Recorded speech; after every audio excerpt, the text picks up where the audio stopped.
Hello everyone, this is Tom Fox. I'm the Compliance Evangelist, and I'd like to welcome you to this episode of the Compliance Report International Edition, where we have episode 4 of Compliance Man Goes Global. In this episode, Timur, Kazanov, Batarov, and I take a look at trainings in emerging markets. The format of this podcast is that we take typical myths or the conventional wisdom regarding a compliance topic, this week trainings, and we break it down to see whether the conventional wisdom or myths work in emerging markets. Tim and I both debate this and discuss it and see where it may end up. I think you'll find it a very interesting format and certainly useful for your compliance training issues in emerging markets. The Compliance Report International Edition is a part of the Compliance Podcast Network. Hello, everyone. This is Tom Fox, back for another episode of the Compliance Report International Edition with Compliance Man Goes Global, with my colleague, Tim Kazanov Batarov. And I'm sure I butchered that yet once again, Tim. I'm really sorry. But back for another episode in our continuing series, as I said, on Compliance Man Goes Global. Today we are going to talk about trainings. In each episode of Compliance Man Goes Global, we focus on some typical myths and mistakes regarding compliance training, particularly focusing on Tim's expertise of international and emerging markets. We do so in a Q&A format where we throw out a myth or what I would call a conventional piece of conventional wisdom and take a look at it from the in-house compliance practitioner's perspective. We debate and question whether these concepts work in emerging markets. So Tim has focused on embedding compliance programs in high-risk markets, and he really leads the thought leadership on that part of our discussion. So Tim, with that somewhat long-winded introduction, maybe we could just jump right into it because I think we have some really interesting and even important points today. Are you ready? Yes, Tom. I'm ready. All right, let me throw out myth number 1, or what I would say conventional wisdom number 1, which is compliance training is not entertainment. It is a very serious thing. Such trainings are about anti-corruption, anti-bribery, criminal enforcement, and consequently not only could be delivered, but should be delivered by highly trained legal professionals who may or may not be a part of the compliance team. So, Tim, I'm a lawyer. I think you're a lawyer, aren't you, as well? Yes, sir. I'm a lawyer. So should people like us be delivering this training, or what maybe are your thoughts, or more importantly, how does it work in emerging markets? Well, that's a good question, Tom. So, as the lawyer, let me try to defend this position. So, obviously, the training should cover anti-corruption matters based on corporate law rules, local and applicable extraterritorial legislations, like FCPA, for instance. Referring to relevant enforcement cases from the specific industry is vital to make training close to reality. That's what I have seen in practice. Should we have as trainers only lawyers, for example, from compliance team? I would say yes. Lawyers are expected to know and naturally are close to such things as legislation, corporate rules, and the like. What else? Now let's discuss if compliance training could be delivered in entertaining form. As we remember, Tom, maybe 10 years ago, compliance trainings were or supposed to be dull and lengthy. They were, so to say, the best cure to fight insomnia. Now we have the opposite situation. In attempts to be modern and fancy, we have appealing, funny, and entertaining compliance shows. The problem is that the content of training in many such cases becomes something secondary after the form of delivery. So what do you think, Tom? Well, you really this myth, I think, raises some really interesting questions that really can become problems. And so let me unpack both of those, Tim. The first one on having lawyers as compliance trainers. I have sat through compliance training by lawyers 8 hours of compliance training, 268 slides and a PowerPoint deck, as detailed a discussion of anti-corruption laws, at least in the United States, which of course was the Foreign Corrupt Practices Act, as you could want. What I found in those types of presentations, that literally within 10 to 15 minutes, the business people, if they weren't asleep, their mind had wandered elsewhere. And so having lawyers take that kind of deep dive, I think, is extraordinarily counterproductive. If you look to other corporate disciplines such as HR, you often see non-lawyers putting on HR training. Now, I recognize that's a different focus, anti-discrimination, anti-harassment, things like that. But I think the key component is some knowledge of the law. And in most countries, and the United States included, the anti-corruption law is relatively short. There are relatively few legal cases to discuss, and its key points can be summarized fairly easily. And my summary is, under the FCPA, thou shalt not bribe, part 1. Part 2, if thou does bribe, thou must record it in thou's books and records as a bribe. So it's the basic concepts of the law are pretty simple. And I think that training now has really evolved towards something more akin to ethics or culture, or trying to put the right values in front of people to literally do the right thing. So having a lawyer can do that, but I think maybe what we're trying to say is a lawyer can put on training, but they can't do legalistic training. And I've certainly seen that fail going forward.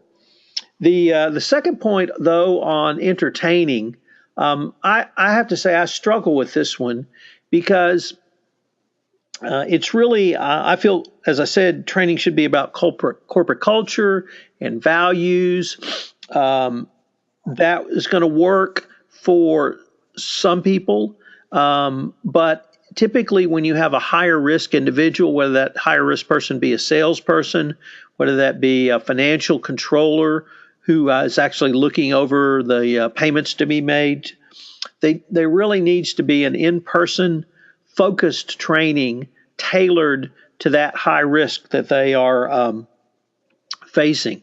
So certainly training can be entertaining. I think your idea that having some type of current events or other tangible things that people can relate to is important, whether that be in the news, whether that be sporting events, kind of you name it, that certainly gets people thinking.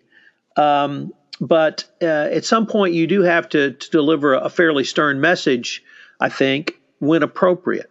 And the thing that I would ask people to consider is what type of training is going to be effective for the audience you're trying to reach. And I know we're going to talk about that briefly in the second myth. So maybe what are some of your thoughts on my comment? Well, thank you for for sharing with me this idea that training should not be legalistic, right? That's the problem, I think, which lawyers faced. Sometimes we use the terminology. Sometimes, frankly, we even don't understand by ourselves what we're trying to deliver, because we have something to say, but we didn't think about the effectiveness. And when you are saying that it might be even in entertaining form, I mean the training, I also agree with you. But we have to think about the result, about the message which we want to deliver. And here I fully share your views, Tom. So maybe that is a great lead into myth number 2, which is do not complicate things, and that there's no need to evaluate compliance training. It's about communicating the rules. So what do you think about this myth, Tim? A local compliance officer conducts this training. Formally, everything is fine. In reality, participants understand nothing. There is another important point, and here, Tom, if you allow me, I will reveal some of our secrets. This is a topic which we discussed with you and we think is very important to raise. It's about cooperation between compliance people and management on the ground.